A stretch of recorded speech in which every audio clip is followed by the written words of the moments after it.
고수를 만나다. 오늘의 고수는 이현주 전 국민의힘 의원입니다. 어서 오세요. 네, 안녕하세요. 예, 원래는 수요일인 어제가 정기 출연하시는 날짜였는데 네. 오늘 모셨습니다. 어제 출판 기념회가 아, 네네네. 예, 어떤 네. 책인지. 아, 네, 이건데요. 네.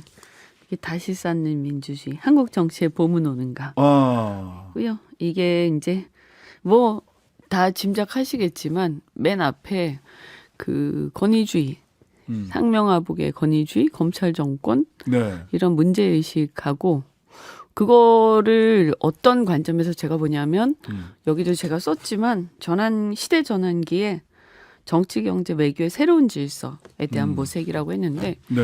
저는 그 검찰의 권위주의 이런 게 단순히 뭐 탄압하고 이런 문제가 아니라 우리 대한민국이 가야 할 정치, 경제, 외교 모든 부분의 이 시대의 전환기에 역행하는 권위주의, 상명하복의 권위주의를 이제 더 심하게 우리가 극복해야 되는데 네, 네, 네. 극복해야지 우리가 선진국으로 가고 예. 극복해야지 우리가 외교도 좀 선진국 외교로 가고 경제도 좀 더 역동적이 되면서 창의적 경제로 가고 이런 거거든요. 네, 네. 그런데 거꾸로 가서 완전히 지금 추락하는 상황이 된 거죠. 그래서 그것을 검찰 이거 단순히 검찰의 문제가 아니라 경제, 사회, 뭐 외교의 이런 모든 면에서 어떤 이런 문화가 상명하복의 권위주의 문화. 네. 그래서 이태원 참사와 관련해서도 저는 그런 참사가 일어나는 게 그런 문화 때문이다. 근본적으로. 사실은 그래서 원래 우리가 세월호 때도 그때도 봤지만 사실 우리가 가야 할 길은 그 반대 방향으로 가야 되고 사실 노무현 대통령이 그런 것들을 극복하려고 노력하셨죠. 네, 권위주의 네. 극복하려고 네. 굉장히 그게 많이 뭐냐 노력하셨죠. 하면 그 당시 시대 정신이었는데 탈권위주의. 예, 예. 그런데 그때 그리고 나서 계속 그 방향으로 더 갔었어야 되는데 뒤로 좀 갔죠. 그러다가 지금은 아예 노골적으로 역행하고 있죠. 예. 그래서 이게 이렇게 가면 대한민국의 시대 전환기에서 대한민국의 어떤 발걸음이 완전히 역행하기 때문에 절대 경제든 뭐든 발전을 할 수가 없다. 우리는 이제 어떤 면에서 보면 네. 50대로 돌아가고 있는 거죠. 50대로. 네. 예. 네. 알겠습니다. 저 지난번에 그 향후에 정치적 거취, 출마 여부 등등과 관련해서 출판 기념회 때 말씀드리겠다. 이렇게 저희 방송에서도 말씀하셨거든요. 네. 그래서 네. 출판 기념회를 어제 하셨으니까 어제 밝힌 이현주 전 의원의 거취는 네. 그래서 제가 그 부산에서 출판기념 하면서 국민의힘으로 출마하지 않는다. 1번 국민의힘으로는 출마하지 않는다. 네. 그리고 이제 사실은 더 많이 나가서 얘기를 하려고 그랬는데 네. 주변에서 출판기념회 하면서 그런 얘기를 막 하다니 나중에 저 정리해서 기자회견 이렇게 정리해가지고 좀 더 확실하게 기자회견 형식으로 하는 게 좋겠다. 네.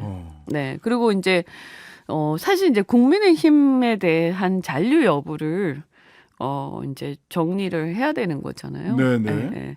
그리고 이제 그러면 그 다음에 어떻게 하냐? 출마하냐? 하긴 하냐? 출마? 네. 뭐 이런 거 있잖아요. 근데 네. 그것은 이제 사실 생각보다는 좀 결정이 늦어졌어요. 죄송한 얘기인데. 네. 조금 더. 네. 그러니까 한 전국 1, 2주 출판 기념회 투어를 마친 후 1월 안에 거취를 정하겠다. 네.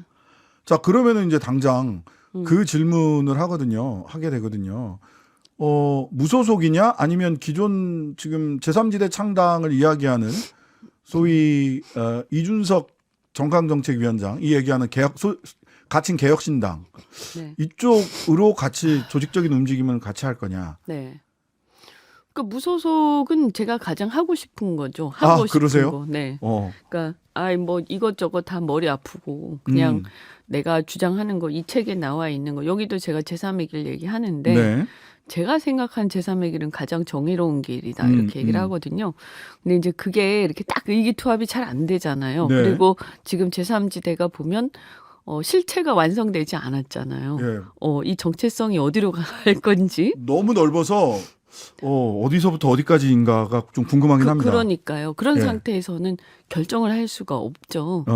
네, 그래서 제 솔직한 마음은 그냥 무소속 하고 싶은데, 근데 이제 그것은 너무나 힘든 그거잖아요. 현실적으로. 자, 그래서 뭐 여러 가지 음, 또 이제 제가 제안받은 것도 있고 그래서 좀 고민해서 1월 안에는 늦어도 1월 말 전에는 발표하겠다. 자, 알겠습니다. 그러면 아이고 감기 기운이 있으신가 봐요. 자, 뭐 현안 얘기를 좀 해보겠습니다. 한동훈 비대위원장 부산 다녀오셨어요. 일정 네. 소화 중이네요. 네. 1992 맨투맨을 입고 자갈치 시장 방문하기도 했고 첫 현장 비대위가 열리기도 했는데 이 시점에서 부산을 방문한 건 다 이유가 있기 때문 아니겠습니까? 한동훈 비대위원장 왜 1992 티 입고 부산 간 겁니까? 1992는 본인이 뭐 92학번이라고 그렇게 한 것 같은데 아, 롯데 마지막 우승 횟수라고 언론에서 열심히 해석을 해주던데요. 아 그래요? 뭐 어쨌든 예. 근데 92 너무 학번. 연출된 걸 많이 하는 것 같아요. 아, 연출된 상황들이. 네. 그런데 이제 부산이라는 게 사실 이번 총선에서 저는 매우 중요한 것이라고 생각을 해요. 예. 왜냐면 제가 이제 최방희님 하면서도 얘기를 했지만 음. 민주보수의 이제 정체성을 가진 곳이었는데 네, YS 시절. 네, 어느 날 보니까 그 민주보수의 정체성이 없어져 갔잖아요. 그죠? 그리고 처음에 합당할 때, 3당 합당할 때 그런 게 사실은 사라졌지 않습니까? 지금? 네네네. 그러니까 그때만 해도 민주화를 전제로 해서 합당했단 말이에요. 그죠? 네, 네. 지금 과연 민주화돼 있는 상황인가? 아까 제가 얘기했지만 권위주의라고 말씀드렸잖아요. 그러니까 이 양상은 조금 다르지만 어떻게 보면 훨씬 더 치밀하고 훨씬 더 교묘한 독재라고 저는 생각하거든요. 네. 그러니까 이 상황이 지속되면 매우 심각한데 그런데 이제 부산 시민들이나 부산 분들이 과연 그 과거에 그냥 단순히 YS가 부산 사람이기 때문에 우리 사람 네. 밀자 이런 차원이 아니라 그 민주보수의 그 정체성을 다시 살릴 수 있을 거냐. 그리고 또 보면 어차피 서울 같은 경우에는 심판 분위기가 워낙 거세니까요. 네. 서울 경기는요. 그런데 그렇다면 어디에서 이제 그 예. 의석이 차이가 날 수 있을 것이냐. 더 심판 분위기가 고조될 수 있느냐 했을 때 TK는 어렵지 않겠습니까? 그래서 제가 볼 때는 PK 아니면 뭐 충청도 부산, 울산, 영남, 대전, 충청을 그렇죠. 중요하게 보신다. 네, 그래서 거기서 얼마나 건지냐 이런 게 중요하지 않겠습니까? 그러니까 이걸 거꾸로 심판을 하고자 하는 사람들에게도 그렇게 되겠지만 그게 아니라 심판을 이제 당하는 그죠? 여당의 입장에서도 보면 이제 국민의힘 입장에서도 보면 이걸 사수해야 되는 거죠. 네. 또 그다음에 엑스포가 있었잖아요. 네, 네, 상당히 부산 분위기가 엑스포. 좀 깔아앉아 있었고 이재명 대표의 어떤 이번에 그 피습 사건 때문에 네. 굉장히 충격적인 거 아니었습니까? 네, 그랬죠. 네, 그래서 저는 보니까 피습 이후에 거의 뭐 난리를 치고 있다. 그것을 만회하기 위해서.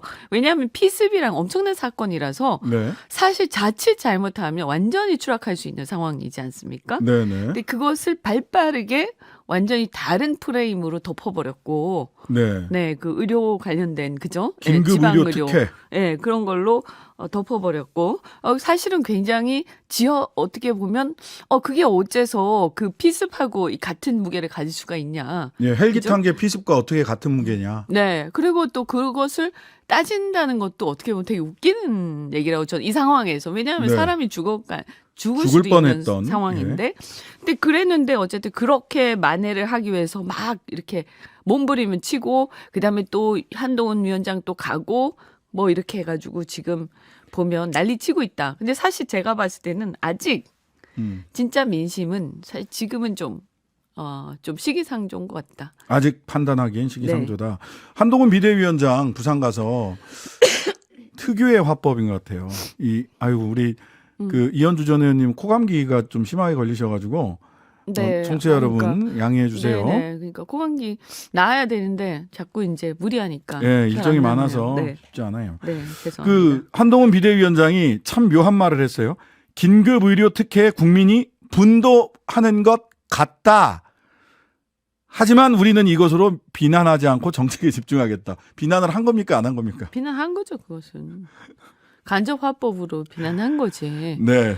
네, 근데 그렇게 그거 이걸로 비난하지 않겠다 하면 비난하지 말아야지. 일단 그죠? 뭐 나중에 정책적으로 얘기를 하던가, 그죠? 네. 그런데 결국에는 이렇게 얘기하고 이분이 상당히 가시가 돋쳐 있어요. 보면 항상. 그러니까요. 그죠? 국회의원이 금고 이상 형이 확정되면 재판 기간 받은 세비 전액 반납하자. 이거 이재명 대표 겨냥한 거라고 언론에서는 다 해석해요. 하자마자. 이것뿐만이 아니라 불체포 특권 포기도 그렇고요. 네. 그러니까 제가 보니까 이분은 국회에서 지금 어떻게 보면 정당의 비대위원장 왜 됐을까? 비대위원장 왜 됐을까? 국회의원은 출마는 안 하지만 사실은 공천을 하는 자리 아닙니까? 네. 왜 공천을 하기로 했을까? 자기가 네, 결심을 네, 할 때 네. 여러 가지 행보들을 보면 검찰 입장에서 상당히 그동안 아쉽다고 느꼈던 것들 이런 거를 실현하려고 하는 거구나. 네. 검찰 소원 수리위해서 공천을 한다? 평소에 자기가 수사하면서 이것 때문에 너무 불편해 이런 거 있잖아요. 네, 그런 걸 하고 있는 거 아니에요? 그러니까 제가 볼 때는 사실은 국회라는 것은요. 원래 본질이 뭐냐 하면 권력기관을 민주적으로 통제하는 곳이잖아요. 네네네. 그죠? 국민을 대신해서.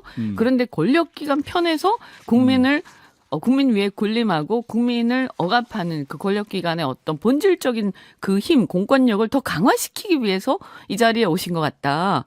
그러면 그런 것은 아까 제가 말씀드렸지만 원래 민주주의에 맞지 않는 행태죠. 이것은 권위주의 시대의 산물이에요. 이런 것은. 그러니까 지금 뭐 하고 있는 거냐. 그래서 이거를 그냥 일반인들이 얘기하는 거하고, 검사 출신, 그것도 검찰 세력의 핵심이 이렇게 얘기하는 거는 저는 완전히 다른 얘기죠. 내가 수사해보니까, 자꾸 무슨, 체포 막 하고 구속하고 막 해야 되는데, 그거 좀 불편하더라. 뭐 인권 어쩌고 하면서. 네. 그죠? 그런 거 아니겠습니까? 알겠습니다. 민주당 상황도 좀 여쭤보겠습니다. 어제 비명계 3인 이원욱, 김종민, 조웅천 세 분이 탈당을 했습니다. 오늘 이낙연 전 대표도 탈당하고 신당 창당 선언했는데요. 네. 이 금태섭 전 의원도 민주당 출신이고 양향자 의원도 민주당 출신이고. 그렇네요. 예. 이렇게 쭉 탈당을 해서 제3지대 빅텐트 만들겠다고 하는데 지금 어떻게 보고 계세요? 그러니까 제가 이 책에도 제가 그런 비슷한 얘기 썼는데요. 네. 그분들을 지칭은 안 했지만 제3지대와 제3의 길은 다르거든요. 근데 제3지대는 The Third Space. 서드 스페이스 공간. 공간이라는 거죠. 그러니까 공간에 그냥 다 이 사람 저 사람 모인 거죠. 그것이 어떤 정치적 지향점이 될 수 있냐. 그냥 한 공간에 있을 뿐이다? 뭐 온갖 사람이 또 유호정 같은 사람도 모이잖아요. 그러면 정치라는 것은 어쨌든 만약에 제3 얘기를 하려면 제3의 길이어야 노선이 되거든요. 있어야 된다. 그래서 제3의 길의 내용이 있어야 되는 거고요. 네. 그런데 보통은 왜 그러면 국민들이 제3의 길을 요구를 하냐. 네. 두 당에 만족하지 못해서잖아요. 네. 그러면 양당제에서 두 당에 만족하지 못한다. 왜 만족하지 못하느냐. 네. 이 무당파 입장에서 봤을 때 좀 더 정의로웠으면 좋겠고 좀 더 일도 잘했으면 좋겠고 예. 좀 더 도덕적이었으면 좋겠고 뭐 이런 여러 가지 있지 않겠습니까? 네. 그러면 제3의 길은 사실은요. 이게 성공하려면 양당보다 훨씬 더 나아야 돼요. 예. 그게 조건이에요. 제가 그 바른미래당도 해보고 여러 가지 고민해보고 이렇게 겪어보니까 네. 제3정당이 성공하려면 양당보다 모든 면에서 대부분의 면에서 훨씬 나아야 성공합니다. 예. 네. 근데 지금 그 말씀을 하시는 건 지금 제3지대라는 공간에 네. 모여 있거나 있는데 그쪽으로 나가서 지금 모이려고 그래서 하는데 천막이라도 쳐보자 하는 분들이 그럼 어떻게 그 양당보다 뭐가 훨씬 더 낫다는 거냐? 그게 보이세요? 잘 안 보이죠. 안 보인다. 그러니까 이게 이제 과제겠죠. 그 사람들 입장에서는 그 국민들을 네. 설득해야 할 수 있어야 되는 거고요. 네. 그다음에 예를 들어서 자기들끼리 하는 게 아니잖아요. 네. 들어가면 양당이랑 같이 이제 섞여서 하는 거죠. 국회에 들어가면 그렇죠. 그럼 네. 뭐겠어요? 아무리 내가 두 당하고 싸우기 싫어도 두 당이 현실적으로 존재를 하고 네. 특히 여당이 현실적으로 존재하면서 독재와 유사한 어떤 이 행태를 보이고 있잖아요. 네. 그런데 나는 싸우기가 싫어서 아무것도 안 할 수는 없는 거 아닙니까 거기서? 예. 그러니까 제 얘기는 뭐냐 하면 제3의 길을 성공하려면 네. 아까 더 정의로워야 되고 네. 그다음에 두 당을 이길 수 있어야 된다. 능력도 넘어설 있고. 수 있어야 된다.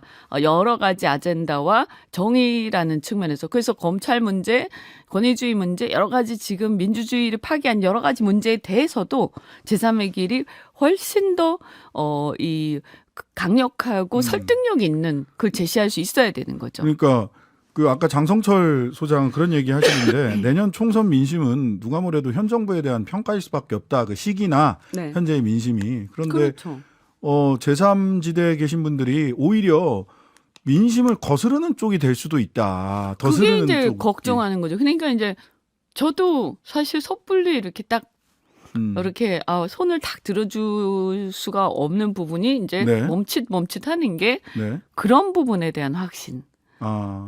그런 소위 것들이. 정권 심판이라고 하는 민심에 정확하게 그렇죠. 함께 아까 할 수 있느냐라고 하는 것에 대해서 확신이 안 선다. 지금 제3지대에 있는 분들한테. 뭐 그 중에 일부는 좀 믿을 만한 분도 계시긴 한데 예. 그러나 이제 지금 너무 많이 지금 함께 하려고 하잖아요. 그러면 이게 어떻게 되면 현실적으로 예. 이게 막 삐거덕거릴 수밖에 없거든요. 민주당 탈당한 분들은 어떻게 될까요? 어디로 가실 것 같아요? 이제 혼자 할 수는 없지 않습니까? 예. 그러니까 같이 할 것 같은데요. 네. 저는 그러니까 그게 참 힘들더라도 예. 명분이 좀 없거나 혹은 이 거대한 어떤 흐름 그러니까 더 정의로운 어떤 흐름 그것은 정권 심판이 정의죠. 지금 현재는. 그죠? 이현주 의원님의 개인적 소신입니다. 네, 이렇게 네. 얘기를 해야 됩니다. 제가. 예. 그런가요? 예. 그래서 어쨌든 검찰 정권을 어쨌든 이것을 견제하고 그 민주주의가 파괴된 걸 막고 이런 흐름들 국민 여론조사에 나오지 않은 특검 문제도 그렇고 그런 흐름과 함께 할 수 있는 세력이어야 된다. 그래야 제3의 길이 성공하는 의미가 거죠. 민주당보다 더 정의롭게 보이면 성공합니다. 네. 고수를 만나다 지금까지 이현주 전 의원과 함께했습니다. 감사합니다. 네, 고맙습니다. 네. 하루 종일 기다려지는 진짜 시사. 평일 저녁 6시 5분 신장식의 뉴스 하이킥.